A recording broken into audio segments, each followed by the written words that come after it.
Assalamu alaikum, dear students. Myself Naveed Ahmed. I'm here to teach you biology. You know that we were discussing chapter number 24, evolution.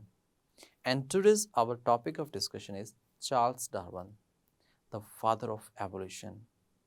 You know that कि ये कैसे कब कहाँ पे किधर घूमता फिर रहा था और इसने एक ऐसे लिख दिया और एक बुक पब्लिश कर दी और वो book origin of new species मतलब नई स्पीशी कैसे बनती है।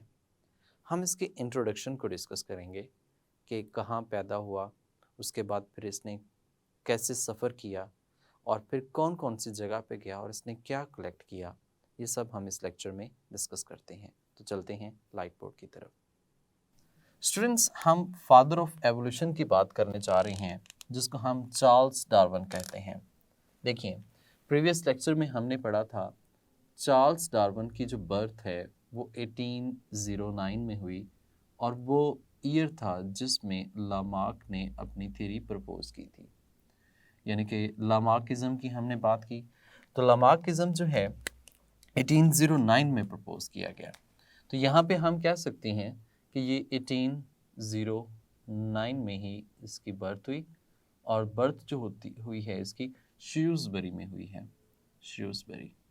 श्यूसबरी एक जगह का नाम है वेस्टर्न इंग्लैंड के अंदर।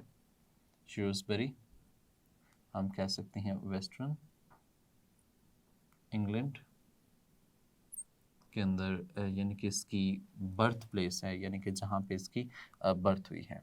स्टूडेंट, यहाँ पे ये पैदा हुआ। आप जानते हैं कि ये वेस्टर्न इंग्लैंड में, उसके बाद फिर डेफिनेटली इसने एजुकेशन लेनी थी और बाकी जो है वो वर्किंग करनी थी। तो उसके बाद फिर हम ये कहते हैं कि इसने एक एक्सपीडिशन ज्वाइन किया। यानी से अगर आप हेडिंग बनाना चाहते हैं तो आप ऐसे बना सकते हैं, that is the birth of Charles Darwin. अब हम नेक्स्ट हेडिंग जो देना चाह रहे हैं दैट इज़ एक्सपीडिशन। एक्सपीडिशन का मतलब होता है सफ़र करना, स्पेसिफिकली बहरी सफ़र करना, लोगों के साथ जो कि ग्रुप ऑफ पीपल जो हैं वो मूव करते हैं उनके साथ एक सफ़र करना, वो एक्सपीडिशन कहलाता है। तो इसका जो एक्सपीडिशन था that was on beagle. Expedition हम कहते हैं सफ़र करना, दैट वाज ऑन बीगल। अब ये जो बीगल है, बीगल बेसिकली एक डॉग का नाम है, that is name of a dog beagle. उसकी एक ब्रीड होती है जिसे हम बीगल कहते हैं। तो बीगल यहाँ पे हम ये एक जो बहरी जहाज़ होता है उसकी बात करते हैं। बहरी जहाज़ वो बहुत बड़ा जहाज़ था। उस जहाज़ के एक फ्रंट पे हम कहते हैं कुत्ते का मुंह बना हुआ था, तो इसी वजह से हम उसे बीगल कहते हैं। तो ये उसने एक्सपीडिशन किया ऑन बीगल। बीगल एक बहरी जहाज़ है और उसका नाम बीगल है। अब इसको हम हिज मेजेस्टी शिप भी कह सकते हैं। हिज मेजेस्टी शिप, ये एक शिप था। हिज हर मेजेस्टी शिप भी कह सकते हैं। उस वक्त रॉयल फैमिलीज़ का ये एक शिप्स होते थे जो मूव करते थे। अब इन्होंने जो बहरी सफ़र किया था that was from Europe to south American coastland. South American coastland, coast line भी कह सकते हैं, यानी कि जो लैंड उस एरिया में, यानी कि उसके सराउंडिंग में जितने भी आइलैंड्स थे उनकी तरफ यूरोप से ये मूव किए। तकरीबन ये कोई सफ़र आप कह सकते हैं 5 ईयर्स, 5 साल का ये सफ़र था जो उन्होंने इस तरह से तय किया, कवर अप किया। और जो डार्विन है ये एज आप ऐसे कह सकते हैं नेचुरलिस्ट के तौर पे गया था। यानी कि इसको ये नेचर को स्टडी करना और ये हम कह सकते हैं जो मैप्स होते हैं इनको देखना बड़ी अच्छी तरीके से आता था। तो ये उनके साथ एज इस तरीके कार से गया था। कुछ बुक्स ऐसे भी लिखती हैं कि ये एज मतलब शेफ़ के तौर पे गया था, कुकिंग बहुत अच्छी थी। तो यहाँ पे हम ये कह सकते हैं कि जस्ट इस एक्सपीडिशन पे गया। जब ये एक्सपीडिशन पे गया साउथ अमेरिका के अंदर, तो उसने वहाँ के फ्लोरा एंड फाना को ऑब्जर्व किया। अब फ्लोरा एंड फाना क्या चीज़ है स्टूडेंट्स? ये दो चीज़ें हैं। हम नेक्स्ट हेडिंग जो दे सकते हैं फ्लोरा एंड फाना की जो हेडिंग दे सकते हैं। स्टूडेंट्स, फ्लोरा आप याद रख सकते हैं that is related to flowers, ये फ्लावर्स से रिलेट करता है। और फाना जो है that is related to animals. तो इसका मतलब ये हुआ कि उसने साउथ अमेरिका जो रीजन था, ठीक है, साउथ अमेरिकन जहाँ पे वो गया था, उसने ऑब्ज़र्व किया कि साउथ अमेरिका में जो प्लांट्स और एनिमल्स हैं प्लांट्स एंड एनिमल्स हैं, these have specific stem of south America. ये साउथ अमेरिका की एक स्पेसिफिक स्टैम्प रखते हैं।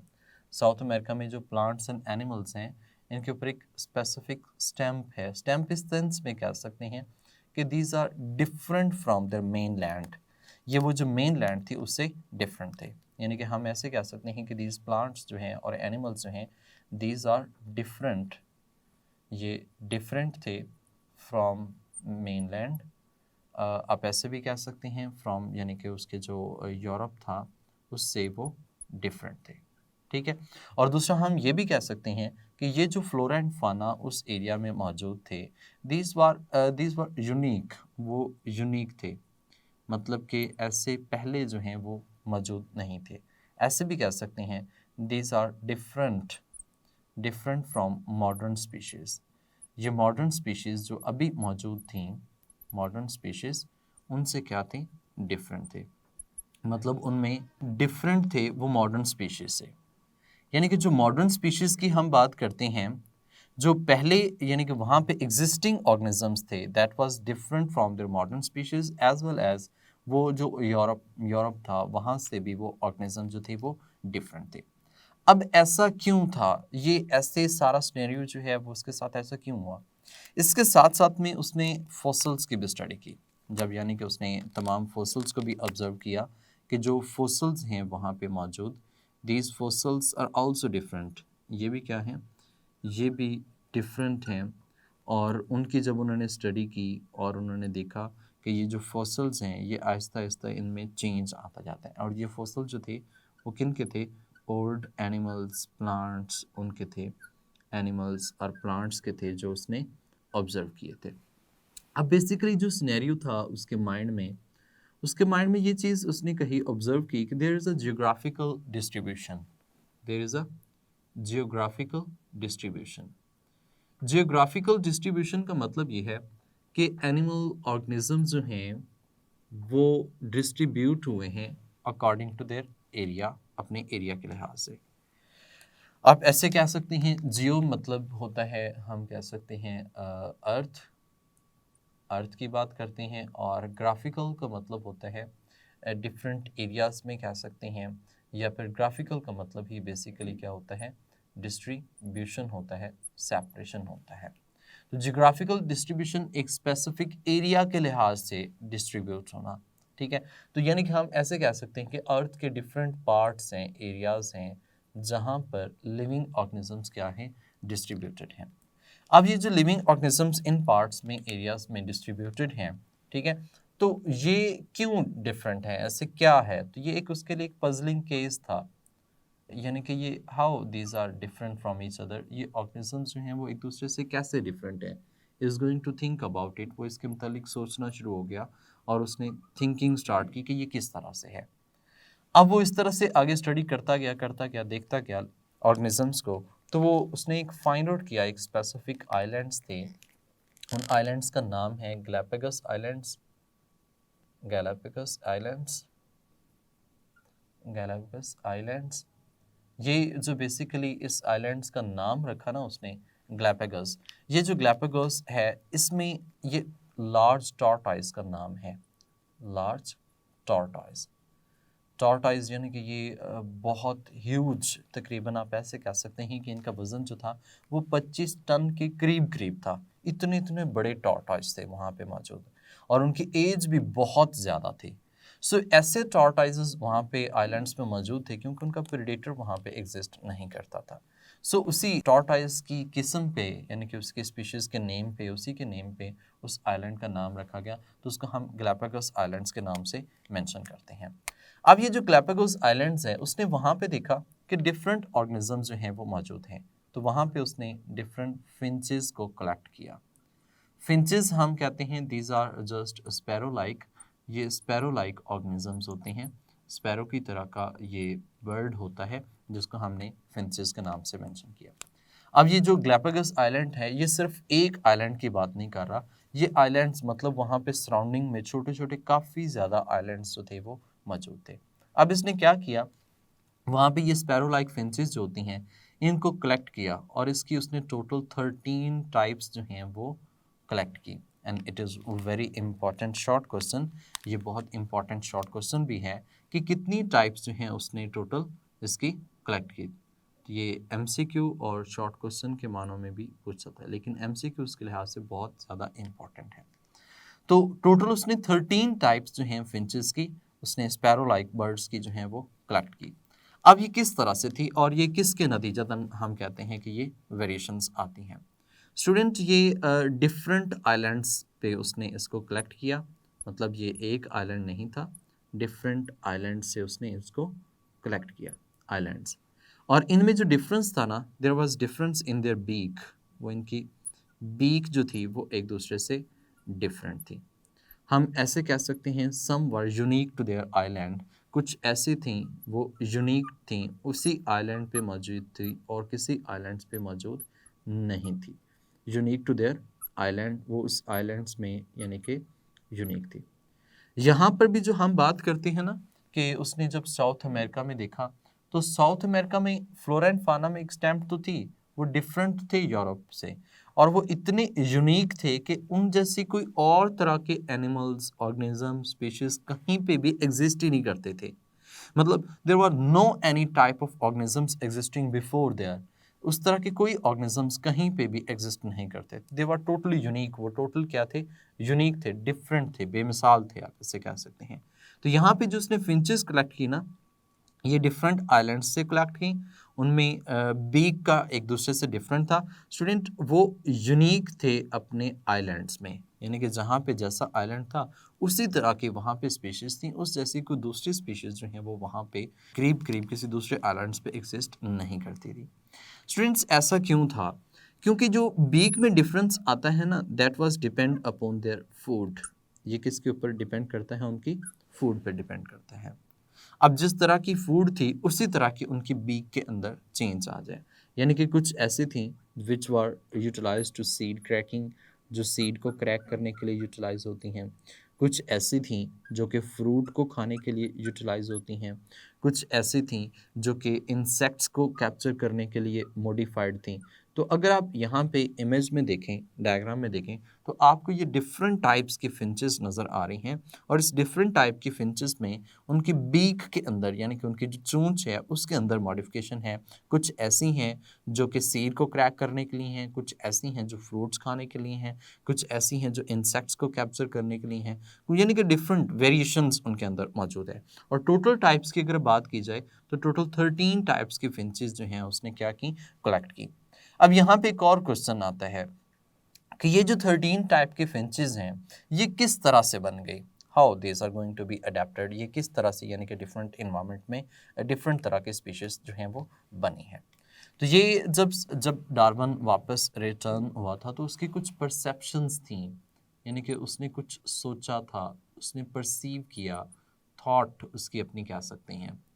अब ये जो उसकी थॉट थी, परसेप्शंस थी, जब वो 1836 में वापस आया, यानी कि when he return to Great Britain, जब वो ग्रेट ब्रिटेन में वापस आया, रिटर्न इन 1836 के अंदर, यानी कि ग्रेट ब्रिटेन में वो वापस आया, तो वापस जब अपने बैरी सफ़र से आया तो ही थॉट अबाउट इट, उसने बहुत ज़्यादा सोचना शुरू कर दिया।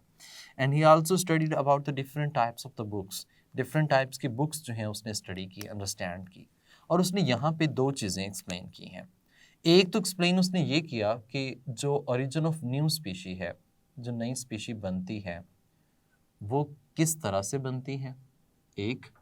दूसरा उसने कहा कि जो अडेप्टेशंस डेवलप होती हैं, यानी कि हम ऐसे कह सकते हैं development of adaptations in animals, adaptations जो हैं ये किस तरह से डेवलप होती हैं और ये एक दूसरे के साथ क्या करती हैं, रिलेट करती हैं, एक दूसरे के साथ इनकी सिमिलैरिटी मौजूद होती है। इतनी सिमिलैरिटी मौजूद होती है कि ये दोनों जो हैं रिस्पॉन्सिबल हैं न्यू स्पीशीज़ बनाने में, यही रिस्पॉन्सिबल हैं क्या बनाने में, एक न्यू स्पीशीज़ जो है वो बनाने में। किस तरह से न्यू स्पीशीज़ बनती है उसने इस बात को भी एक्सप्लेन किया। अब उसने जो एक्सप्लेन किया उसने कहा कि वन स्पीशी है, एक वन टाइप के ऑर्गेनिजम्स हैं। अब ये जो वन टाइप के ऑर्गेनिजम्स हैं ये एक दूसरे से डिफरेंट होते हैं, मतलब कि स्प्रेड कर जाते हैं डिफरेंट जगहों पे चले जाते हैं। जैसे कि हमने यहाँ पे बात की कि ये जो आइलैंड्स हैं, आइलैंड्स को एक नहीं है, वो पहले पार्ट था किसका, मेन साउथ अमेरिकन लैंड का, फिर वहाँ से वो सेपरेट होते गए, अलग अलग होते गए और आगे फैलते गए और डिफरेंट टाइप्स के आइलैंड्स जो हैं वो बनते गए। अब उसने कहा कि जो वन ऑर्गेनिजम्स है इसमें कोई ना कोई जियोग्राफिकल बैरियर आ जाता है, जियोग्राफिकल बैरियर आ जाता है। ये जो जियोग्राफिकल बैरियर है उसको अपने पेरेंट्स से सेपरेट कर देता है, जैसे कि यहाँ पे हुआ था। अब जब ये जियोग्राफिकल बैरियर आता है तो उसमें उस एनवायरनमेंट के अकॉर्डिंगली न्यू अडेप्टेशंस इवॉल्व होती जाती हैं। यानी कि हम ऐसे कह सकते हैं कि वो उसमें चेंजेस आ रहे हैं, मूव कर रहा है, उसमें नई नई अडेप्टेशंस जो हैं वो एक्यूमुलेट होती जाती हैं। एक हम कह सकते हैं कि उसकी बीक में चेंज आ सकता है, या फिर एक और कोई अडेप्टेशन है, उसके फीदर्स में चेंज आ सकता है, कलर में चेंज आ सकता है। तो यानी कि डिफरेंट तरह की उसमें क्या अडेप्टेशंस जो हैं वो एक्यूमुलेट हो रही हैं, अडेप्टेशंस एक्यूमुलेट हो रही हैं। जब ये अडेप्टेशंस एक्यूमुलेट हो रही हैं तो इस वजह से वो एक इतने डिफरेंट हो जाते हैं, enough different from the parents to be designated as new species. यानी कि वो जो न्यू ऑर्गेनिज्म बनेगा वो इनफ डिफरेंट, यानी कि इतना डिफरेंट हो जाता है कि हम उसको एक नई स्पीशी जो है वो कह सकते हैं, that can be considered as a new species. ये हम उसको एज न्यू स्पीशी जो है वो कह सकते हैं, न्यू स्पीशी कह सकते हैं। जैसे कि यहाँ पे ये वन स्पीशी थी, एक ऑर्गेनिज्म है, इसमें जस्ट हुआ क्या है, बेसिकली हुआ ये है कि इसमें अडेप्टेशंस एक्यूमुलेट हुई हैं। अब डिफरेंट तरह की अडेप्टेशंस हैं। वन ऑफ देम वाज, अगर हम बात करें इसकी फिंचेस की बात करें तो उसमें बीक में था, बीक में मॉडिफिकेशंस आती हैं। जब बीक मॉडिफाई करती है, उसमें चेंज आता है, तो वो पहले वालों से क्या हो जाती है, डिफरेंट, और वो इतनी डिफरेंट हो जाती है कि हम उसे एक नई स्पीशीज जो है वो कह सकते हैं। और ये जो मैकेनिज्म जिसमें हम कह सकते हैं नई स्पीशीज बन जाती हैं, that is known as adaptive radiations, adaptive radiations. यानी कि वो डिफरेंट एरियाज़ में जाकर रेडिएट होकर वहाँ पे उनमें डिफरेंट तरह की अडेप्टेशंस जो हैं वो बन जाती हैं, और वो डिफरेंट अडेप्टेशंस इतनी ज़्यादा डिफरेंट होती हैं कि वो अपने पेरेंट्स से क्या हो जाती हैं, वो इतनी डिफरेंट हो जाती हैं कि वो एक नई स्पीशीज़ जो है वो हम उनको कह सकते हैं। तो ओवरऑल अगर हम डार्विन की बात करें तो सबसे पहले इसकी बर्थ के मुतल्लिक बताया, फिर हमने एक्सपीडिशंस और उसके बाद फ्लोरा एंड फाना जो उसने डिफरेंट स्पीशीज़ फॉसिल्स की ऑब्जर्वेशंस की है, उसके बाद हमने जियोग्राफिकल डिस्ट्रीब्यूशन में देखा, और फिर हमने गैलापागोस आइलैंड्स के मुतालिक पढ़ा कि इसमें डिफरेंट टाइप्स के उसने फिंचेस को कलेक्ट किया, और फिर जो है उसकी परसेप्शन थी जब वो वापस आया।